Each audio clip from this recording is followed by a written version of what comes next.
कुछ पति पत्नी के रिश्ते संघर्षपूर्ण होते हैं और इसके पीछे कई कारण हो सकते हैं, मानसिक, भावनात्मक, सामाजिक और आध्यात्मिक। लेकिन अगर हम इसे आध्यात्मिक दृष्टिकोण से देखें तो पिछले जन्मों के कर्मों और संबंधों का इस जन्म के वैवाहिक जीवन पर गहरा प्रभाव हो सकता है। पिछले जन्म का कनेक्शन और पति पत्नी का रिश्ता। कर्मों का बंधन।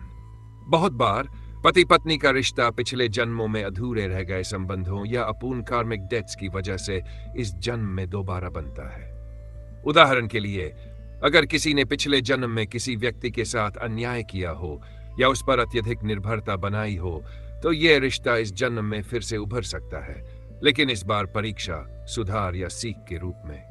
पुनर्मिलन। कुछ आत्माएं जन्म से पहले यह तय करती है कि वे किन लोगों से मिलेंगी ताकि आत्मिक प्रगति हो सके। पति पत्नी का रिश्ता एक सोल एग्रीमेंट का हिस्सा हो सकता है, जहां दोनों को एक दूसरे के माध्यम से सीखना होता है, कभी प्रेम, कभी सहनशीलता, कभी क्षमा। पिछले जन्म के अधूरे सबक।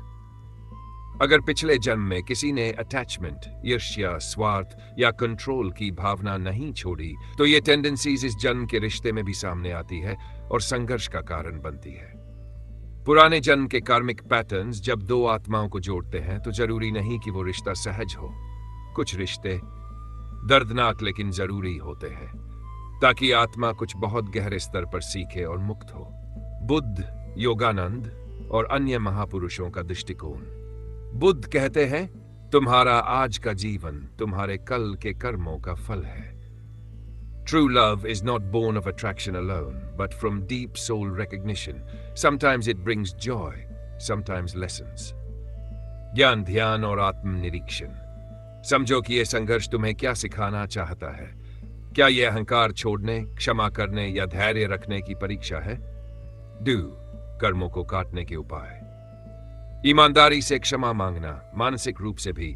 नियमित ध्यान, जप और प्रार्थना। अपने व्यवहार में प्रेम, करुणा और स्वीकृति लाना। विवाह को साधना बनाना। रिश्ते को एक आध्यात्मिक यात्रा की तरह देखो, जहां दोनों एक दूसरे के आईने बनते हैं। तो क्या हर संघर्षपूर्ण विवाह पाप का फल है? नहीं। यह जरूरी नहीं कि हर कठिन विवाह सिर्फ पाप का फल। कई बार यह आत्मा के विकास का माध्यम होता है। कुछ रिश्ते पूर्व कर्मों के कारण आते हैं और कुछ इस जन्म में कर्म उत्पन्न करने के लिए। मतलब ये तुम्हारे द्वारा चुना गया अवसर हो सकता है कि तुम कैसा कर्म करते हो। अब क्या आपने कभी ऐसा रिश्ता देखा है जहां एक औरत सब कुछ सहती है, अपमान, अत्याचार, पीड़ा, फिर भी छोड़ती नहीं? क्या आपने कभी सोचा है कि कुछ रिश्ते इतने कष्टदायक क्यों होते हैं? क्या यह सब संयोग है या पिछले जन्म का हिसाब किताब? आज की यह कहानी सिर्फ एक महिला की नहीं है। यह कहानी है हर उस आत्मा की जो रिश्तों में बंधकर कर्मों का भुगतान कर रही है।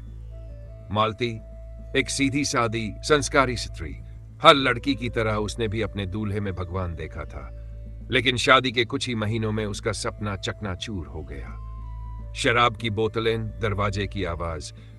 उसका पति रणवीर हर रोज शराब पीकर आता, गाली देता, मारता, अपमान करता। लोग कहते भाग जाओ, माँ बाप कहते अब भी समय है, लेकिन मालती के भीतर कोई अदृश्य डोर थी जो उसे रोके रखती थी।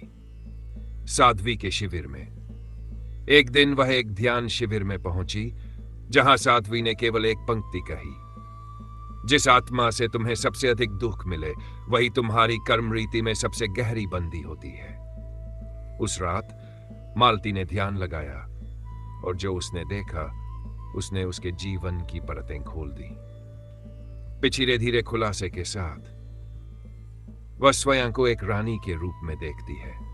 मां रणवीर एक सेवक ने प्रेम किया पर रानी ने उसे अपमानित किया, दरबार में उसे झुका दिया, उसकी भावनाओं को रौंद दिया।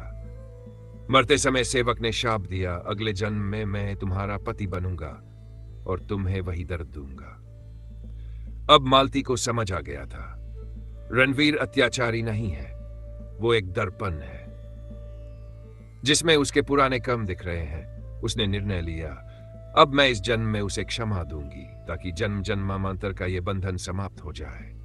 उसने बदले की जगह करुणा रखी, गुस्से पर मौन, पीड़ा पर धैर्य और घृणा पर प्रेम। परिवर्तन धीरे धीरे रणवीर बदलने लगा। पहले उसकी आंखों में सवाल थे, फिर पछतावा, फिर आंसू। एक दिन उसने खुद कहा, मालती, मैं टूट गया हूं, मुझे माफ कर दो।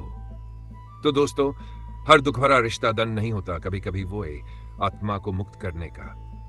क्या तुमने कभी सोचा कि शायद तुम्हारे जीवन में भी कोई ऐसा रिश्ता हो जो सिर्फ वर्तमान नहीं बल्कि पिछले जन्म की कहानी कह रहा हो? कभी कभी सबसे गहरे घाव सबसे पवित्र सीख बन जाते हैं।